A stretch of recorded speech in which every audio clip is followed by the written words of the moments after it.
Graça e paz, família. Hoje nós vamos falar um pouquinho sobre reforma. Algo tem que acontecer sempre na nossa vida. Uma reforma tem que acontecer sempre na nossa vida.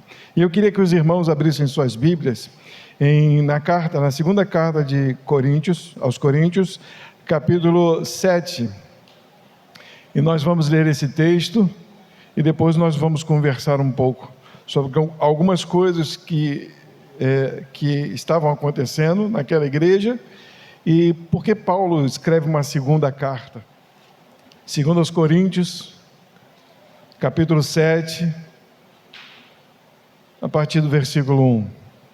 Ora, amados, pois que temos tais promessas, purifiquemo-nos de toda a imundícia da carne e do espírito, aperfeiçoando a santificação no temor de Deus. Recebei-nos em vossos corações, a ninguém agravamos, a ninguém corrompemos, de ninguém buscamos o nosso proveito. Não digo isso para vossa condenação, pois já antes tinha dito que estais em nossos corações para juntamente morrer ou viver. Grande é a ousadia da minha fala para convosco, e grande é a minha glória a respeito de vós. Estou cheio de consolação, transbordo de gozo em todas as nossas aflições, porque mesmo quando chegamos à Macedônia, a nossa carne não teve repouso algum. Antes em tudo fomos atribulados, por fora combates, temores por dentro. Mas Deus, que consola os abatidos, nos consolou com a vinda de Tito. E não somente com a sua vinda, mas também pela consolação com que foi consolado por vós, contando-nos as vossas saudades e o vosso choro e o vosso zelo por mim, de maneira que muito me regozijei. Porquanto ainda que vos contristei com a minha carta, não me arrependo, embora já me tivesse arrependido, por ver que aquela carta vos contristou, ainda que por pouco tempo. Agora folgo, me alegro, estou satisfeito, não porque fostes contristados, mas porque fostes contristados para arrependimento, pois fostes contristados segundo Deus, de maneira que por nós não padecestes dano em coisa alguma, porque a tristeza, segundo Deus, opera arrependimento para a salvação, da qual ninguém se arrepende, mas a tristeza do mundo opera a morte. Porque quanto cuidado não produziu isso mesmo em vós, que segundo Deus fostes contristados. Que apologia, que indignação, que amor, que saudades, que zelo, que vingança, em tudo mostrastes estar puros neste negócio. Portanto, ainda que vos escrevi, não foi por causa do que fez o agravo, nem por causa do que sofreu o agravo, mas para que o vosso grande cuidado por nós fosse manifesto diante de Deus. Por isso fomos consolados pela vossa consolação, e muito mais nos alegramos pela alegria de Tito, porque o seu espírito foi recriado, foi satisfeito por vós todos, porque se em alguma coisa me gloriarei de vós para com ele, não fique envergonhado, mas, como vos disse, tudo com verdade, também a nossa glória para com Tito se achou verdadeira, e o seu entranhável afeto para conosco é mais abundante, lembrando-se da obediência de vós todos e de como recebeste com temor e tremor, regozijo-me de em tudo poder confiar em vós. Paizinho amado, o Senhor sabe da minha fraqueza, da debilidade, mas eu sei que o Teu Espírito é quem fala, é quem convence, é quem ensina. Ensina-nos, Deus, esta noite. Repara-nos, Pai. Muda as nossas vidas, santifica-nos para louvor e glória do Teu santo nome. Aqui está o Teu edifício, Pai, a Tua casa. É o Senhor quem constrói, a obra é Tua, ó Deus. Nós somos ferramenta nas Tuas mãos. O Senhor é a base, o Senhor é o alicerce. Reforma as nossas vidas. Tira, Pai, as paredes rachadas, trincadas, as bases, ó Deus, onde estão corroídas pela ferrugem, as tintas que estão descascando. Tira, Pai, faz esta reforma, muda os nossos corações, para que este edifício seja um edifício preparado para louvor e glória do Teu santo nome. Assim eu te peço, Pai amado, no nome do nosso amado Jesus Cristo. Amém. Essa é uma carta, eu tinha preparado outra mensagem, e eu estou com a outra mensagem desde segunda-feira na mente, ia falar sobre a glória de Jesus, e eu vim me deliciando, lendo alguns textos falando sobre a maravilha, sobre a glória de Jesus, e de repente eu vim no ônibus fazendo a minha leitura. Eu não tenho ido nem de carro, até para eu poder ler a Bíblia, porque chega no trabalho e tem tido muito serviço, eu não tenho tido tempo, então o ônibus é um lugar onde eu consigo ler a Bíblia. Se eu chego em casa, a mulher escraviza a gente, e essa semana a gente comprou um guarda-roupa, passei quase 3 dias montando um guarda-roupa, estou cansadíssimo, Jesus amado, e olha que eu nunca tive dificuldade de montar algumas coisas, veio faltando um parafuso, eu entrei em pânico, então foi uma doideira danada. Mas acho que foi quinta-feira que eu vinha de ônibus, e fazendo a minha leitura, e parei nesse texto, e eu comecei a me atentar para o que esse texto realmente significava, porque às vezes a gente lê, por ler, não é assim que a gente está fazendo, eu preciso ler a Bíblia, então vai e faz a leitura, sem querer entender o que estava acontecendo, ou então a gente separa um versículo, nossa, esse versículo é para mim, nossa, como tocou o meu coração, mas sem entender a história, sem entender o contexto. Por que Paulo está dizendo isso? Por que Paulo está dizendo que ele deixou triste as pessoas pela carta que ele escreveu? Por que isso? E isso fez um turbilhão na minha cabeça dentro do ônibus, e eu comecei a lembrar da história do povo daquela igreja de Corinto. Se nós voltarmos para a primeira carta aos Coríntios, nós vamos ver que a carta de Paulo é uma carta dura, Paulo, ele estabelece aquela igreja, e ele vai viajar, e ele começa a ouvir o que está acontecendo naquela igreja, a igreja começa a se desviar. Só para vocês terem uma noção, no capítulo 1 ao capítulo 4, da primeira carta aos Coríntios, há divisão na igreja, a igreja começa a se dividir, mas dividir como? Eles vão para outro lugar, eles montam outra igreja? Não, eles não concordam mais com nada.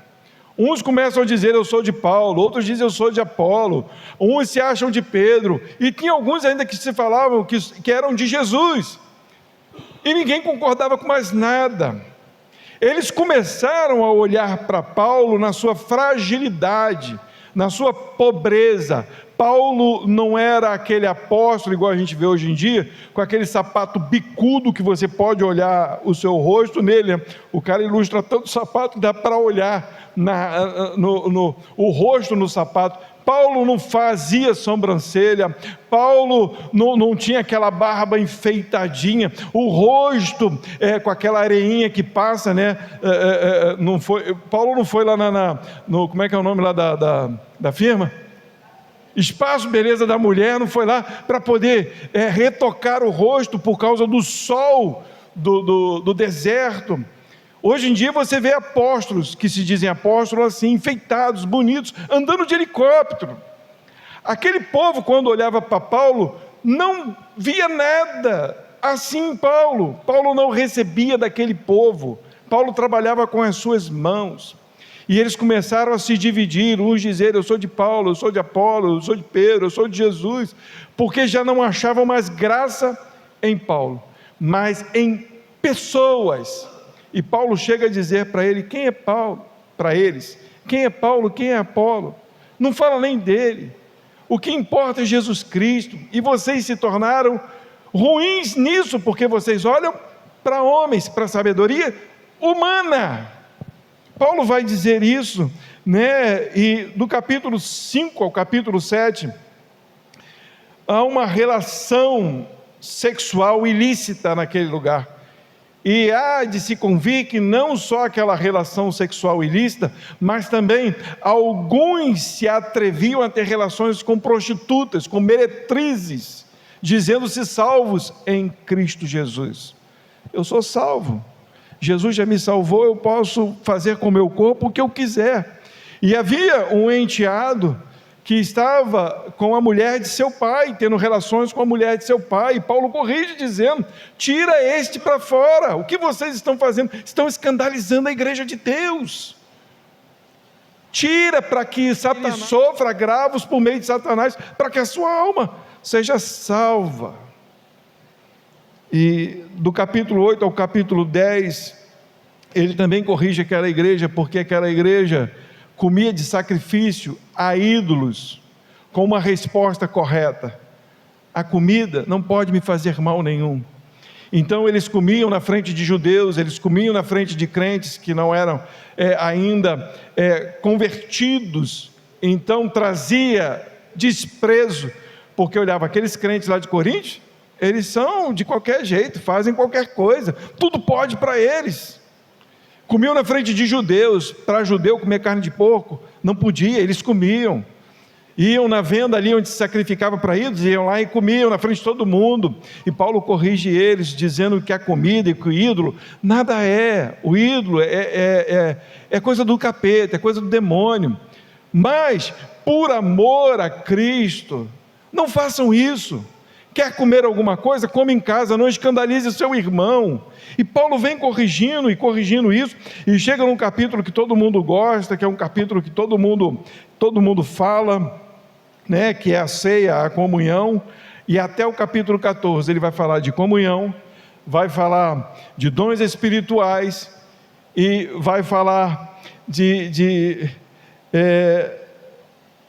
do descaso aos necessitados. A divisão era tão grande, a falta de amor era tão grande, que na ceia do Senhor, cada um vinha para aquele local, traziam cada um o seu pratinho, e comia com quem gostava, e às vezes quem tinha necessidade, quem precisasse de alguma coisa, era desprezado por eles, e eles se achavam melhores do que os outros, porque alguns falavam em línguas, né? É igual o pregador começa a falar, a igreja não está dando glória, e começa a falar em língua para a igreja dar glória. O mais importante não é o que o pastor está falando, o mais importante é a língua que ele está falando. E é assim que hoje em dia são as igrejas, começou a dar língua, glória a Deus. Fala alguma coisa, ó, eis que te digo, pronto, a igreja, pá, e aí se torna mais importante o dom do que a profecia, do que a palavra de Deus.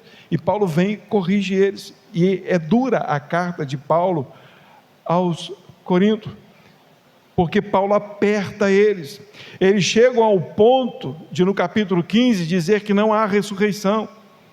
E Paulo chega para eles: se não tem ressurreição, o que vocês estão fazendo aqui? O que a gente faz aqui? Se Cristo morreu e não ressuscitou, o que a gente está fazendo aqui? É besteira. É besteira. Porque se o evangelho é sobre morte e ressurreição de Cristo, se não tem ressurreição, comemos e bebemos, que amanhã a gente vai morrer e acabou. Para que a gente vem à igreja? Para nada, à toa. Então Paulo corrige isso, e no último capítulo, versículo 16, ele dá as saudações finais. Aquela igreja esqueceu que era corpo de Cristo, aquela igreja esqueceu que deveria amar, aquela esqueceu que a nossa vitória está na ressurreição. Quando morremos, não ficamos na terra, a nossa alma vai para o céu, e quando Cristo voltar, seremos ressurretos, para que a gente ganhe um novo corpo, e se junte à alma que está no céu. Eles não deram bola, eles não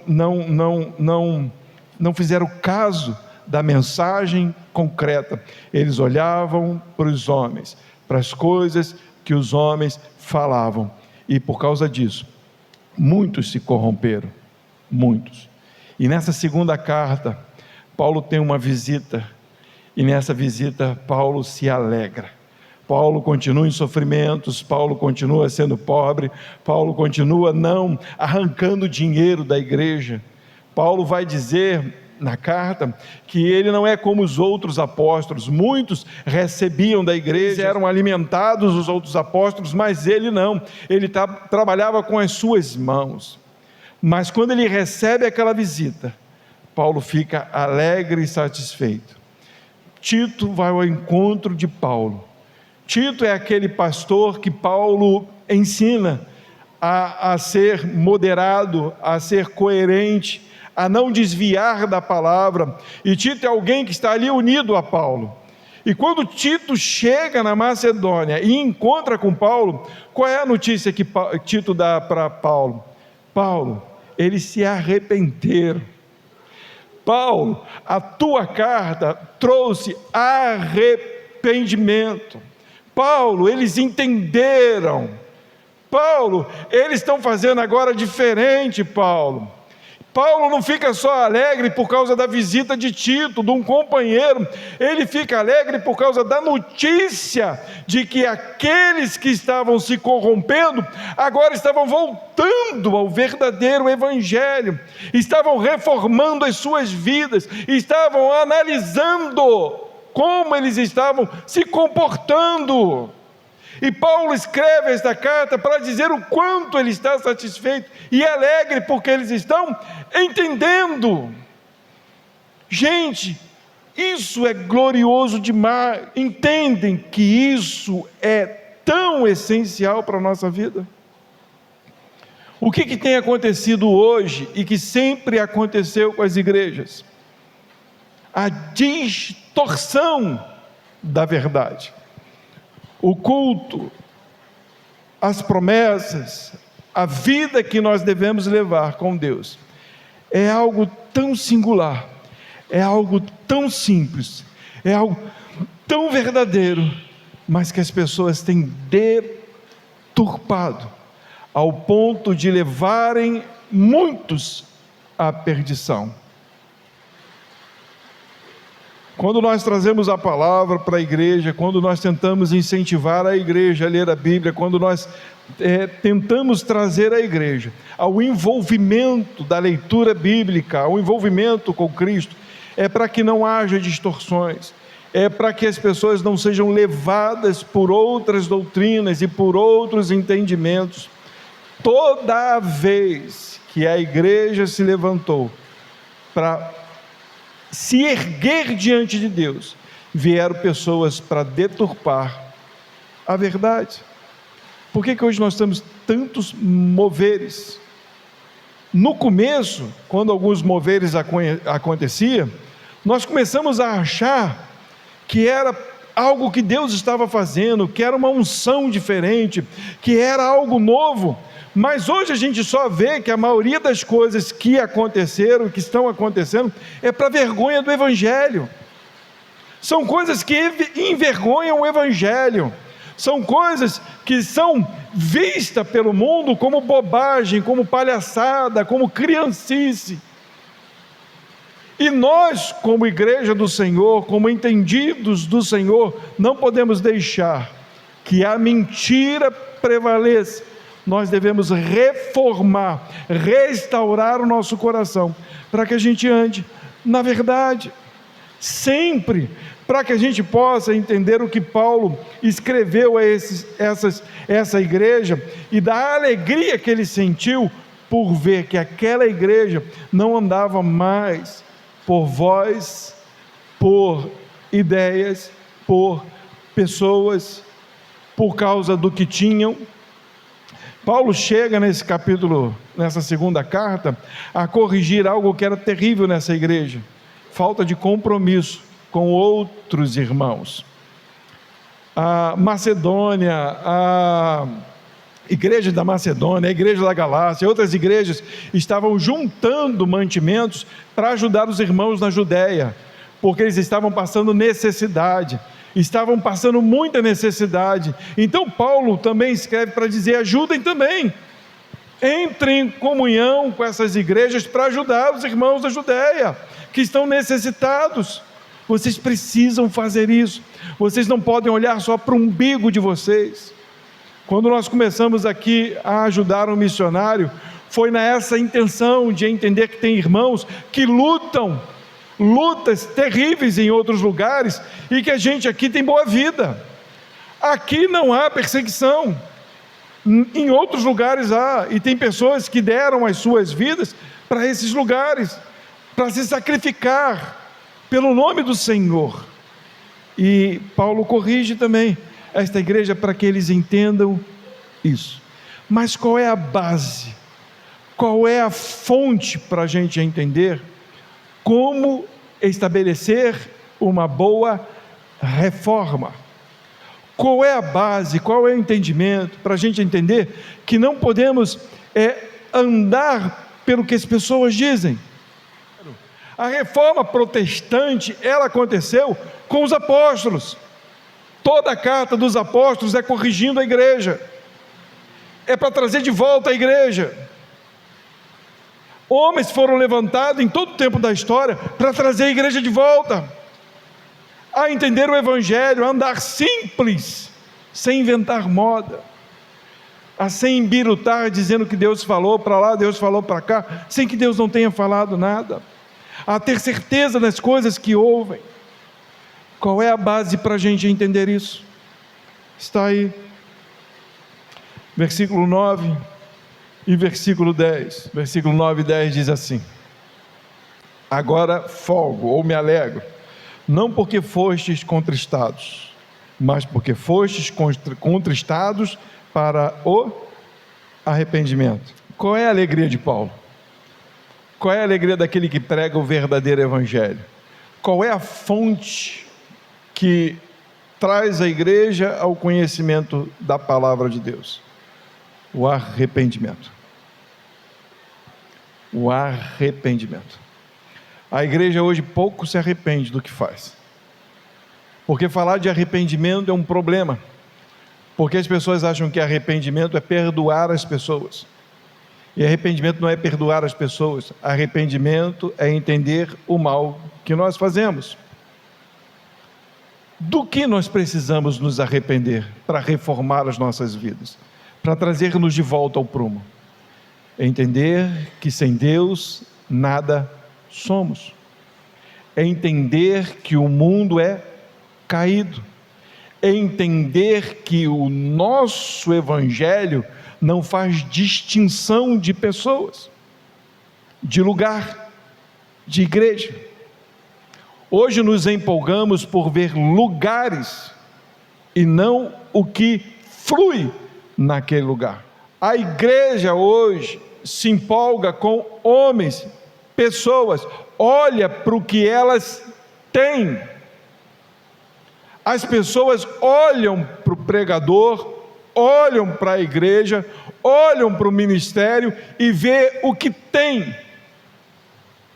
As pessoas hoje seguem pessoas, e nós como igreja precisamos nos arrepender disso, porque a igreja de Cristo não foi chamada para olhar homens, para olhar o que os homens têm, mas elas foram chamadas para ser um corpo indivisível, louvando e servindo o cabeça, que é Cristo. Hoje a igreja tem que se arrepender porque olha para grupos de louvores, para pessoas que cantam.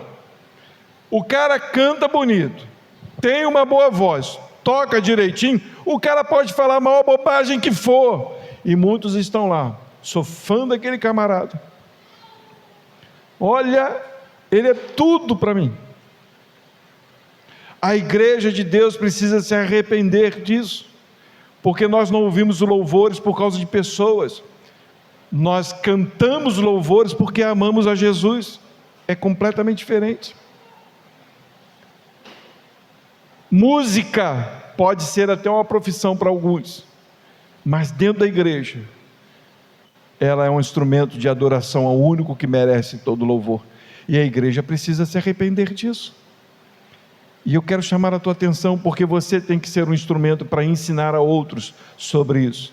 Você está recebendo a palavra de Deus, você é alguém que vai reformar a sua vida, para reformular outras pessoas que caíram da fé cristã. Paulo vai dizer aqui que eles foram contristados para o arrependimento, pois contristados segundo Deus, de maneira que por nós não padeceste dano em coisa alguma. Percebe o que acontece conosco? Nós temos vergonha de falar a verdade, e hoje em dia acontece isso, porque ninguém mais quer ser corrigido. Ninguém, quando se fala em culto de doutrina, quando se fala em estudar a palavra para ser corrigido, quando se fala de casamento, de relacionamento, quando se fala dessas coisas, cria-se dificuldade, porque as pessoas não querem mais ouvir, porque não querem seguir a verdade. Então, quando Paulo diz que aqueles não foram contristados, não entraram em tristeza por causa de palavra humana, mas sim por Deus, aí ele diz, aí está legal, entenderam, não fui eu não causei dano com as minhas palavras, eu não aborreci vocês com as minhas palavras, mas Deus penetrou o coração de vocês para ver aonde vocês estavam andando. Essa deve ser a nossa alegria.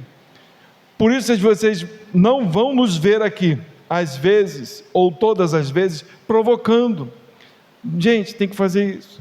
Olha, tem que fazer aquilo. Olha, levanta a mão, bate palma, senta, levanta. Às vezes a gente pede para levantar por causa da hora do louvor, mas a gente não fica provocando. Está de braço cruzado? Igreja, como é que é? Não dá um sorriso? Igreja, eu era chamado de múmia paralítica, em um outro ministério que eu congregava, né? E aí alguns pastores viravam, não fique igual uma múmia paralítica. Eu sei que era para mim, porque eu me aborrecia com algumas coisas, aí já era, né? Eu trancava e ficava lá igual uma múmia paralítica. Gente, vocês podem ficar igual uma múmia paralítica, porque para a gente não é o aspecto do seu rosto, a posição que você está, mas é o que Deus está vendo no seu coração. Eu não sou Deus, você deve entender o que está dentro de você, eu não tenho obrigação de tentar mudar você, só quem pode transformar a tua vida é Deus, e Paulo está alegre por isso.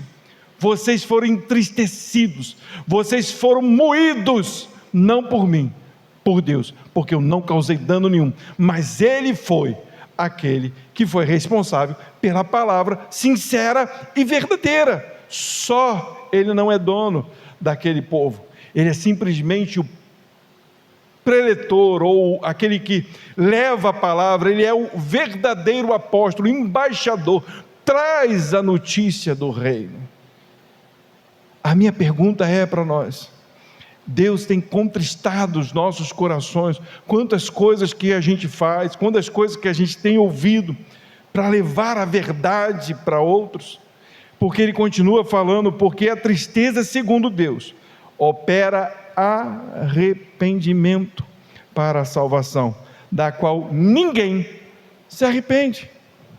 Eu posso falar para a igreja, se arrependam, se arrependam, se arrependam, aí vocês vão falar assim, né? Alguns vão lembrar, poxa, eu briguei com fulano, briguei com cicrano, caramba, tratei mal outra pessoa, xinguei alguém, falei um palavrão, nossa, é verdade, eu tenho que me arrepender, e pede perdão.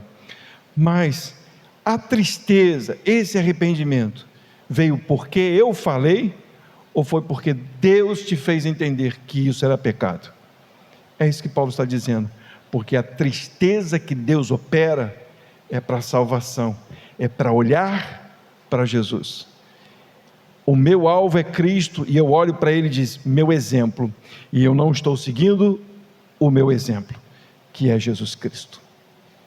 É isso que Paulo está dizendo, é esse arrependimento que tem que ser gerado no nosso coração, é esse arrependimento que nós podemos buscar ao Espírito, porque quem nos convence do pecado, da justiça e do juízo, é o Espírito Santo, que nos leva a caminhar com Cristo, que nos leva a entender Jesus. Quando vocês forem para a casa de vocês, ou estiverem andando na rua, Espírito de Deus, fala ao meu coração, me convença dos meus erros, me convença das coisas que eu tenho praticado e que não te agradam, através da tua palavra, porque essa foi a reforma que Martim Lutero teve, porque enquanto a igreja estava escondendo a Bíblia do povo, estava distorcendo a Bíblia para o povo, pagando indulgência, levando a alma para o purgatório, e tantas outras loucuras que a igreja católica estava fazendo, Martim Lutero leu a Bíblia, e quando ele leu a Bíblia, ele disse, o justo viverá pela fé. E que fé é essa? A fé do Papa? A fé do apóstolo? A fé do bispo? Não, a fé em Cristo Jesus. E aí, quando as pessoas olharam as 95 teses cravadas, a Bíblia cravada naquele local, eles olharam e viram, caramba, tem alguma coisa errada, e a igreja retorna ao lugar de onde não deveria sair. E ela não se tornou a casa, ela não se tornou a igreja presbiteriana, ela não se tornou a igreja batista, nem a Assembleia de Deus, ela é a igreja eterna, a igreja chamada pelo Senhor, e esta igreja não tem rótulo, ela só tem o sangue de Cristo sobre a vida dela, congregando na casa, ou na presbiteriana, ou na batista, em qualquer lugar, mas ela conhece o seu Senhor, porque essa igreja se arrepende, e quer voltar de um lugar de onde ela não deveria ter saído, aos pés de Cristo, o nosso Salvador. No versículo 11 ele vai dizer assim, porque quando cuidado não produziu isso mesmo em vós, que segundo Deus fosse contristado. No versículo 11, para ficar melhor, eu vou botar em outra tradução, na NA, diz assim, vejam quanto cuidado produziu em vocês o fato de serem entristecidos segundo Deus. O que produziu isso? Defesa, que indignação, que temor, que saudade, que zelo, que desejo de punir o culpado. Em tudo vocês se mostraram inocentes neste assunto. Então, eles se tornaram pessoas que, mesmo que ao se defender, eles olhavam para dentro deles, para poder fazer com perfeição aquilo que eles deveriam fazer, e até na questão de punir, ele bota aqui, de punir, nessa versão, de vingar o culpado, não, eles fizeram de maneira justa, inocente, perfeita, porque foi diante de Deus, o que Deus trouxe para a vida deles, produziu frutos, para que a manifestação que eles tinham fosse perfeita diante das pessoas. Mas é verdade que nem todos entenderam o que Paulo estava dizendo. Ainda alguns eram contra Paulo. Como eu disse para os irmãos, a corrupção para o evangelho, ela não vem com rabo e com chifre, assustando todo mundo para você poder correr. Não, ela vem enfeitada, ela vem amaciando, ela vem desprezando, ela faz você olhar para o homem, porque as pessoas falavam assim, é um velho, Paulo é um velho, olha como é que ele fala, Paulo não devia ser nem um bom pregador, devia se enrolar na hora que falava, e Paulo ainda escreve isso, falando, na carta ele é duro, mas quando fala, desprezível, e por que isso? Porque as pessoas estavam olhando para homens, não estava olhando para o que estava sendo dito, a palavra, a verdade. E uma igreja, ela só é restaurada e reformada quando ela se arrepende e volta para o Senhor. Eu espero, em nome de Jesus, que essa palavra, ela restaure o teu coração a fazer uma coisa simples, a ouvir Deus, a entender a necessidade que temos de nos arrepender por não estarmos seguindo as verdades de Cristo, por não permitir com que a palavra de Deus, com que a doutrina bíblica, com que aquilo que nós falamos segundo Deus, não crie reboliço no teu coração, ao ponto de fazer entender que você precisa estar diante de Deus com o coração limpo e perfeito. Eu não sei se deu para a igreja entender, mas eu espero, em nome de Jesus, que essa palavra nos leve adiante. Eu, por muito tempo, tenho tentado trazer. Nós entramos com muita força na casa, nós permitimos um monte de coisa na casa, e algumas coisas foram atropelando na casa, e Deus foi me chamando a atenção, e nós fomos recuando e trazendo prumo. Ainda tem muita coisa que a gente ainda precisa aprumar, endireitar. E eu quero contar com a ajuda dos irmãos. Quero contar com a ajuda dos irmãos para a gente poder ir endireitando, reformando, trazendo de volta as verdades bíblicas para que esta igreja cresça. Não em quantidade, porque eu digo para os irmãos com certeza, essa não é a igreja que as pessoas gostam. Não é a igreja do oba-oba, não é a igreja do vai ali que vai receber uma oração e você vai sair de outra forma. A oração nós fazemos e quem precisa nós oramos, mas nós cremos na vontade do Senhor e no mover do Espírito que nos leva a fazer. E quando nós ultrapassamos tudo isso, nós distorcemos a verdade de Deus, porque o cristão verdadeiro é levado a seguir a vontade de Deus pelo Espírito de Deus. Então eu conto com os irmãos para que a gente possa estabelecer isso firme aqui, e aqueles que ouvirem a voz de Deus verdadeiramente se arrependam e sejam trazidos a este lugar para juntos podermos estabelecermos juntos com Cristo as verdades de Deus para aqueles que realmente necessitam. Amém, igreja?